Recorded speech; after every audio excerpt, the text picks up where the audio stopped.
thank you everyone for being here today. It gets cold in Thunder Bay, doesn't it? Justin Trudeau thinks that the solution is to tax your home heating bill. You know, after 8 years of Trudeau, everything costs more. Work doesn't pay, housing costs have doubled. Crime, chaos, drugs, and disorder are now common in our streets. Justin Trudeau is not worth the cost. In fact, food bank use is at a record level as more and more people struggle with the higher cost of food that results from his carbon tax on the farmers who make the food and the truckers who ship the food. More and more young people can't afford a home. Homeless encampments are present right across the country in places that never had them before, which has led to drugs, depression, and now they want to bring in medical assistance in dying for people whose only illness is depression. This is life after 8 years of Justin Trudeau. And now, he's got a carbon tax on your home heat.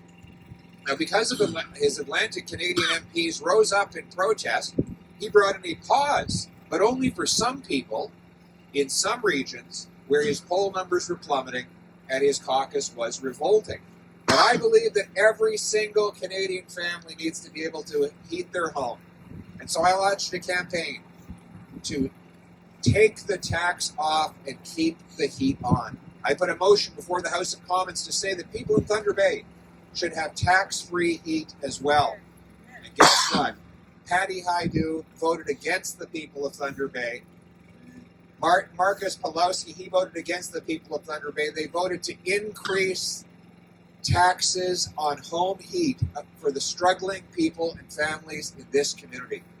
And that's why I'm here today, to redouble my campaign to axe the tax. And there you see the sign right over there. That's the choice. That's the choice in the carbon tax election. Either it will be Pierre Poilievre and the common sense conservatives who will axe the tax, or Justin Trudeau, Patty Hajdu, and Pawlowski who will hike the tax on your heat, your gas, and your groceries. That is the choice in the next election. Either you will have a costly coalition of the Liberals and NDP who tax your food, punish your work, take your money, and try to ban your hunting rifle while unleashing crime and chaos in your community, or a common sense conservative government led by Pierre Poilievre that will axe the tax, reward your work, punish criminals while respecting law-abiding hunters and sport shooters. That is the choice. You know what choice you're going to make? We're going to vote for common sense conservatives who will axe the tax, and we invite all the people of Northern Ontario, of all of the country, to join together in this common sense message. Happy New Year, everyone. May 2024 be a year of common sense and low taxes.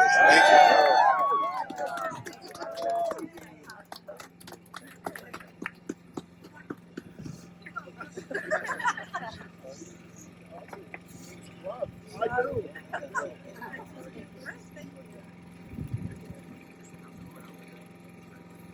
Thank you. We'll now have time for questions. All right, let's do some questions. Let's start with some questions. I'm Adam Riley. I'm with Acadia Broadcasting here in Thunder Bay. As we all very well know, large focus is on the carbon tax through the Conservatives, but we all know that parties, governments can't really be formed on a single issue. Is there anything else that you are hearing, obviously from your supporters here or across the region, that kind of expand upon your platform that would benefit or even have a negative impact upon the region? Yes, we need to bring home more affordable housing. You know, after 8 years of Trudeau, housing costs have doubled. And some, the reason is that Trudeau has inflated the cost of everything with $600 billion of money printing that flooded the financial system and bid up housing costs and now interest rates on mortgages, while bloating local bureaucracies with federal grants, and those bureaucracies block home building. So my common sense plan is to cut waste, cap spending to balance the budget so we have more affordable interest rates. And secondly, to tie the number of dollars cities get for infrastructure to the number of homes they allow to be built. That way we can get the local government gatekeepers out of the way, speed up permits, and free up land to build, so that housing is affordable again, just like it was 8 years ago when I was the Minister of Housing. Thank you. Thank you. Next question. Justin Hardy with Newswatch. So the region has a high population of First Nations people. What would your government do to help better their lives? We want to ensure that First Nations communities have the opportunity to earn powerful paychecks that fund local infrastructure, schools, and other necessities. And one of the ways we're going to do that is to give First Nations communities more control over their money, their decisions, and their lands.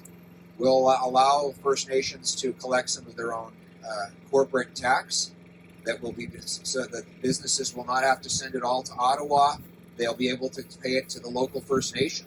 That will generate own source revenue and more financial autonomy, less top-down colonialism by Ottawa, and more bottom-up decision-making by First Nations themselves. We're going to respect First Nations hunting rights by stopping Justin Trudeau from banning hunting rifles.